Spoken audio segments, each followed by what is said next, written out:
When James Madison took over as president in 1809, the United States was in the grip of a 2-year economic downturn created by self-imposed restrictions on trade that forbade American ships from sailing to foreign ports. These restrictions were contained in the Embargo Act of 1807, a law that was intended to punish foreign nations, especially France and Great Britain, for not respecting America's shipping rights by searching U.S. ships, seizing cargo, and forcing American sailors to work for them against their will.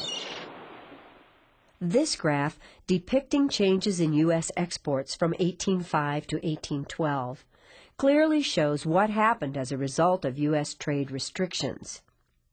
In 1806, American exports were $110 million. But after the passage of the Embargo Act in 1807, exports fell dramatically to only $20 million. Illegal smuggling in 1808 caused exports to increase to about $50 million, but this was still less than half the level of 2 years before.